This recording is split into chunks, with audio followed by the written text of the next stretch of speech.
Jason is death. He is the face of death. If you see Jason, that white face, you're gonna die. With Friday the 13th, you're tapping into the title alone. It was one of the most perfect titles for horror history. That's a horror movie. Killing naked teenagers, interestingly, in the woods with household implements. There you go.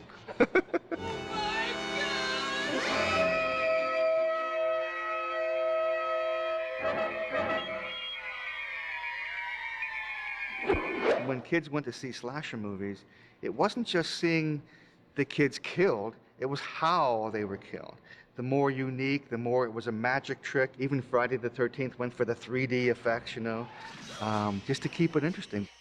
All these guys, Kane, Robert, Englund, Tom Savini, myself, you know, Tobin, all have a presence of some kind. You can't kill him. You can't. You can't.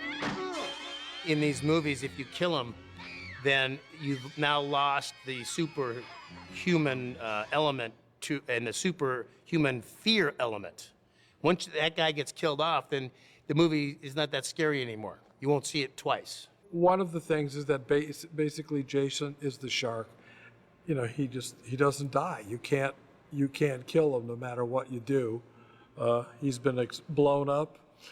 He's been cut into pieces. He's been just about everything that you can imagine, but he just keeps coming back. You're a human version of Jaws. You have no reason, you just do it. To not be able to express yourself verbally, then you have to kind of create a character by your movements and your actions and the way you look and the way you walk. The most common thing is you gave me nightmares, or you scared the bejesus out of me, or you creeped me out when I was in high school. You can get an attitude by standing still, or you can get an attitude by huffing and puffing. And it's just like, you know, which one is really the one that's going to scare somebody the most? Well, the element that really makes a slasher film work, in my opinion, is surprise and the building up of tension and how the actors can be really convincing about fear, because there's that real visceral fear. It's always the innocence of a horror movie. You know, when it first starts out, like, there I was, you know, walking in the town, you know, skipping, enjoying my life, missing the turn to Camp Crystal Lake. And that moment, you know, I was in trouble. And of course, what does anybody in trouble do?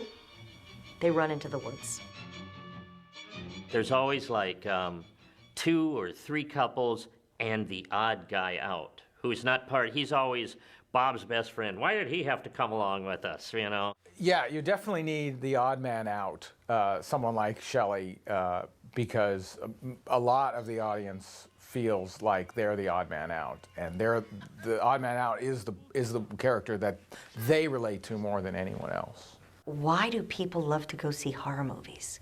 You know, that it must make them feel alive, to get that feeling of, you know, that anxiety of, oh my God, don't run into the woods, don't, you know, because that's what happens when you're watching those movies. They came out, especially Halloween and Friday the 13th, at a time when there was no horror movies. And there certainly wasn't horror movies like that, you know, with the mask and, you know, no talking, and it endured because of quality, you know, the movie. You can tell that the director and producers and the crew and the writer, they put their heart and soul into these movies. And I know for a fact because of doing Halloween, right? So, and that gets conveyed on film. You can feel that when you're watching a movie. It's not just something that just slapped together and just, they got lucky, you know? This was something that grew out of dissent. This golden age of horror grew out of the whole 60s, 70s thing where we were fighting within our own society. And I think it was a very big milestone. It, Halloween, Nightmare on Elm Street, they all came within a certain time period of about 8 to 10 years that I think really forced a change in movies, forced a change in prosthetics and practical effects, and forced a change in the way that we actually look at things. universality, like that cutting across cultural lines I'm talking about. When it does work, it's something that someone in an urban area of East St. Louis and the down home of Kentucky, Tennessee, Alabama can all identify with. And it's something that makes the skin crawl in some way, some universal truth, some hidden nightmare that's given some sort of vision. We go to those movies for a basic scenario and we get it. And then we want to go, yeah, and have the blood fly and have a good time and walk out and I mean, why do you ride the same ride at Disneyland over you've already ridden it once? But we want that same thrill, and there's something nice about the familiarity of it.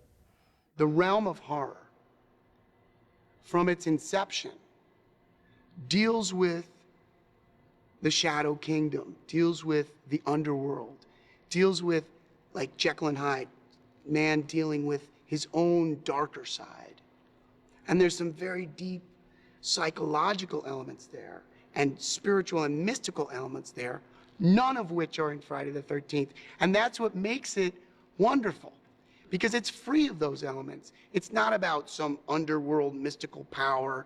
It's about this child trapped in the body of an indestructible monster.